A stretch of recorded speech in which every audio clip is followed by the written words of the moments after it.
Bienvenidos a esta nueva emisión de Semana Noticias y esta vez con un tema que nos compete absolutamente a todos los colombianos y tiene que ver con la canasta familiar y la posibilidad de que sean grabados más productos. En este momento el 60% de los productos están grabados, pero crece la incertidumbre aún más, pues estando pendientes con la comisión de expertos lo que traigan para la nueva reforma tributaria. Pero para hablar un poco más sobre este tema estamos con Jorge Enrique Bedoya, él es el presidente de la SAC. Jorge, gracias por acompañarnos y cuéntenos si hay preocupación en el sector de que se graben más productos de la canasta familiar.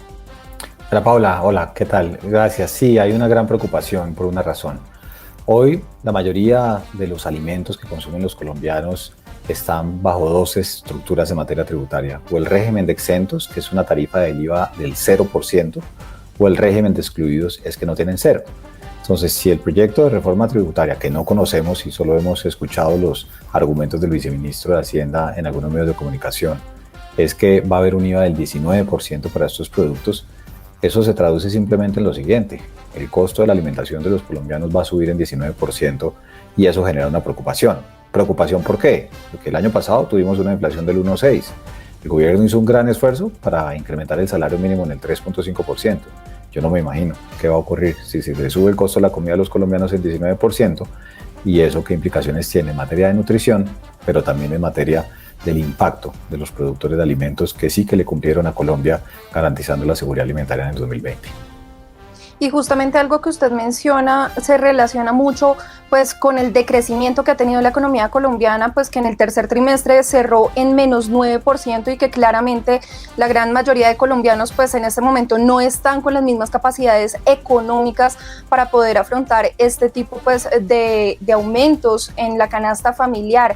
¿Cuánto se estima que de pronto sea la población que no podría consumir estos alimentos? Porque entre otras cosas, por ejemplo, el huevo, el pollo, son alimentos que no están grabados, que son alimentos que son económicos para la canasta familiar y que justamente, por ejemplo, el huevo subió la producción y también la venta en el año 2020. Pues María Paula, mira lo siguiente: en Colombia en el año 2020 a finales había más o menos de 18, casi 19 millones de ocupados, es decir, las personas que tenían algún ingreso.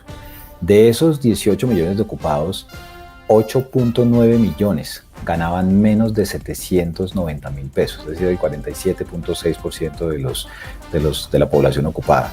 Y si tú sumas esos y los que ganaban hasta 965.000 pesos, es decir, un salario mínimo de este año 2021, pues evidentemente tienes una suma de casi 13 millones de ciudadanos. Entonces, la preocupación que tenemos es que, independientemente que el gobierno tiene un programa al que entendemos le está llegando a 1 millón, 2 millones de familias con la devolución del IVA de 35.000 pesos al mes, pues evidentemente hay muchos millones de hogares representados en estos casi 13 millones de ocupados que pagarían el IVA al 19% y seguramente no tendrían derecho a una devolución, porque pues no conocemos el texto que presentará el gobierno al Congreso y eso impactaría los indicadores, por supuesto, de capacidad adquisitiva y de nutrición.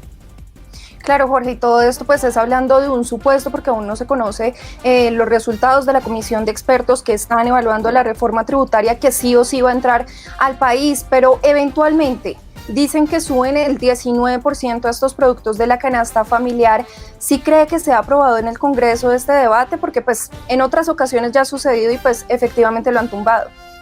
Pues mire, si uno mira y aprende la historia, pensaría uno que no, porque este tipo de situación en materia de los alimentos está desde el año 2003, si no me falla la memoria. La Corte Constitucional se ha pronunciado también en ese sentido y por eso es que el gobierno ha encontrado un camino en la devolución del IVA, pero la devolución del IVA es solo para un fragmento de la población y estamos de acuerdo. Claro, la gente de mayores ingresos, los verdaderos ricos de este país, pues no deben tener esas exenciones, pero hay mucha gente que se va a quedar en la mitad como en un sándwich que posiblemente no tenga la devolución, pero eso tiene un componente político también, porque estamos en un año preelectoral donde ya todo el mundo está calentando motores.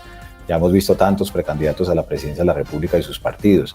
Los congresistas estarán buscando y pensando en su reelección, que eso es empezando el año entrante. Yo no me imagino el 1 de enero con un IVA del 19% en la comida y quiénes le van a poner la cara a los electores desde el punto de vista político. Entonces creo que en eso hay que hacer un balance y eso le corresponde al gobierno del Congreso del impacto económico, porque claro que hay que buscar salidas para el tema fiscal, pero también la realidad política, que es un año netamente electoral, inclusive, y que en eso, si uno mira los pronunciamientos ya de algunos políticos, pareciera que no tiene mucho futuro que vayan a tocar la canasta básica.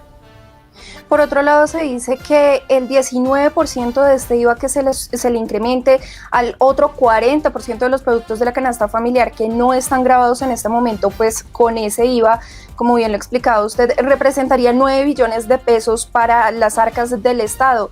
De no ser grabado esto, ¿de dónde más podría sacar el gobierno nacional para afrontar pues la clara crisis económica que estamos viviendo?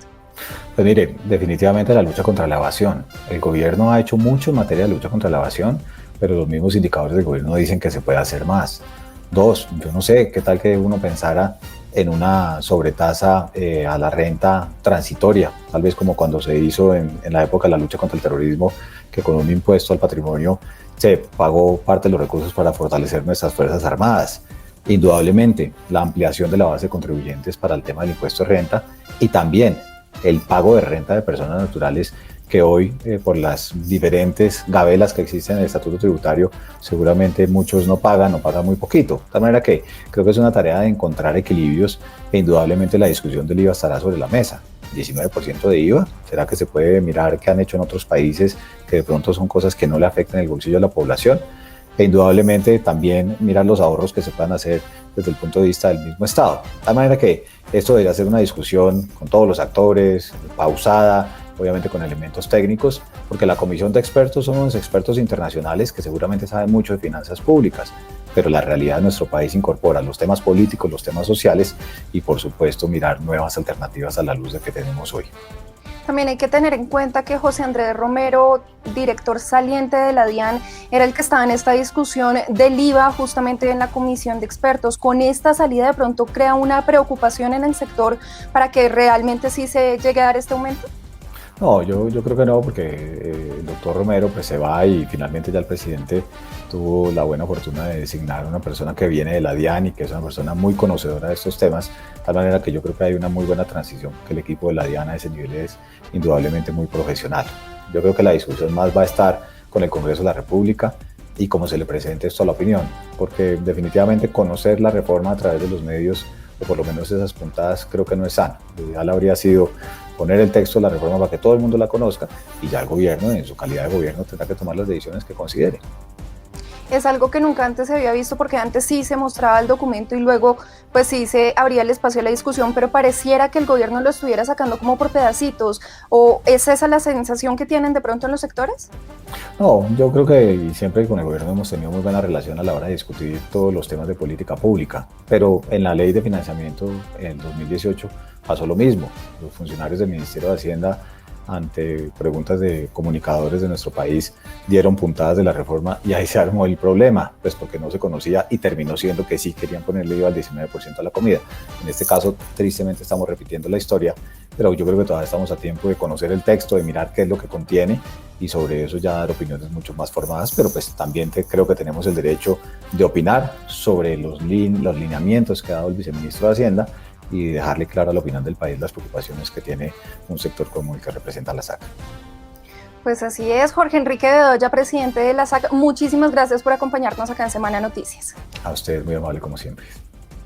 Y a todos ustedes que se conectaron con nosotros en Semana Noticias, los invitamos a que sigan conectados. El debate sobre si se le sube el IVA a la canasta familiar, si se graba absolutamente toda la canasta familiar, quedará sobre la mesa y pues obviamente a criterio de las personas que les competen. A ustedes gracias y sigan conectados con nosotros y no olviden visitar semana.com.